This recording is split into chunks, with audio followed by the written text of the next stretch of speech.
Welcome to Everyday Cooking with Ann, and today we're going to make hot fudge sauce. And we've been making this recipe for years. It goes on all of our ice creams and everything, and it's just wonderful. And I'm telling you about what the ingredients will be today.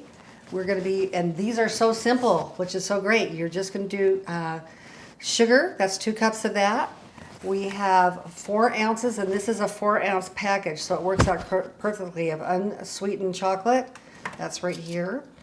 We also are going to be doing just 1 can of evaporated milk, and then we'll be adding in some vanilla and some butter and some salt at the very end.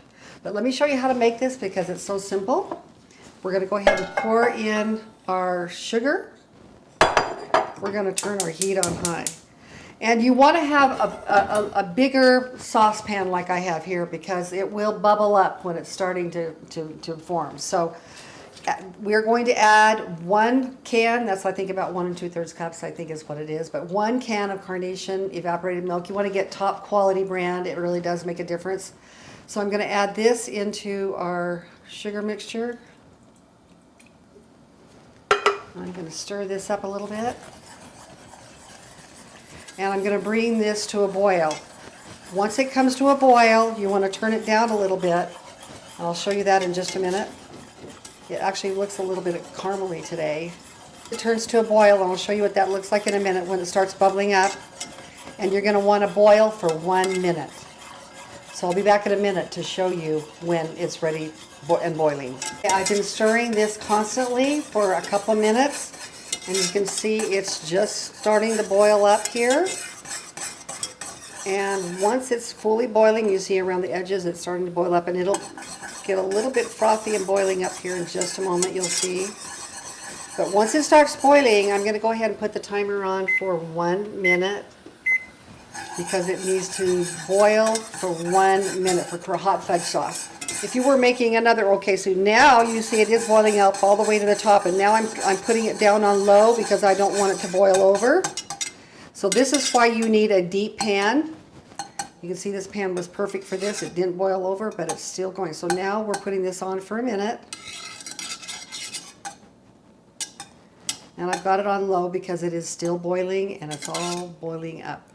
So the reason you don't want to go longer than this is that you want it to be a sauce, not a candy, like doing the same kind of recipe as the kind of recipe you would use to make your own fudge, okay, which would set up hard, but you want this to be able to drip on top of your ice cream.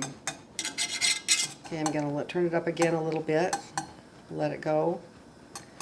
Okay, now I'm going to turn it right off. Our buzzer is off now.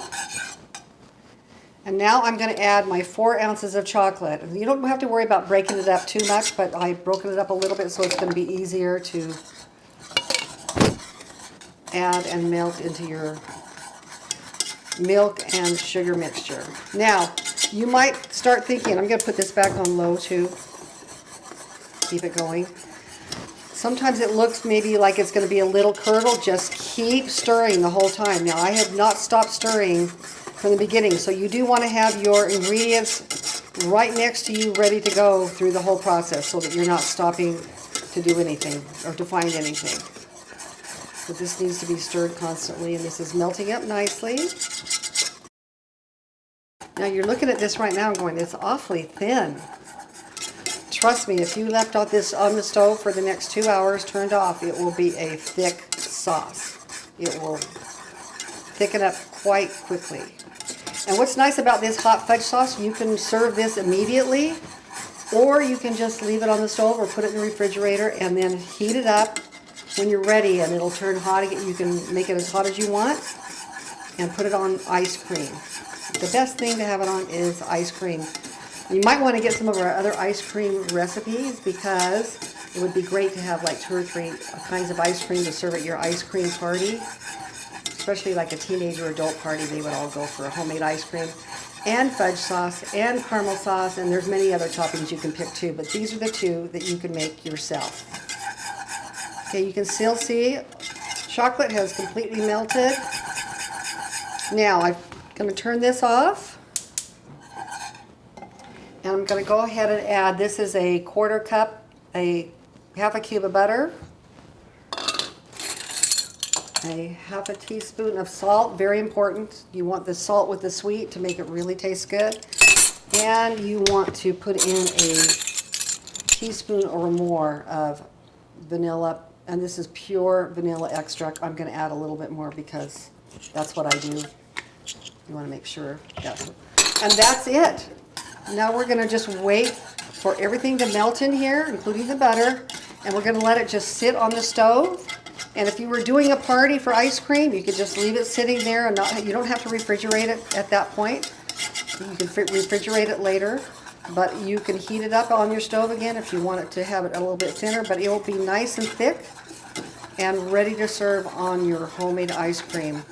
Now, I just have to say, is this calorie laden? Yes, this is like eating fudge, but it is a special treat for special occasions. So hope you enjoy and try my caramel sauce as well that you'll see up in the right hand corner, and you'll be all set to go for your ice cream party.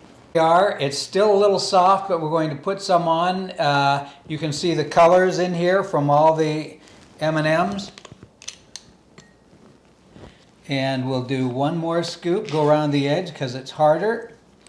And as a bonus, we are going to have a little bit of Anne's hot fudge sauce. It's cooled now. How good can you get? You will never buy store-bought hot fudge again.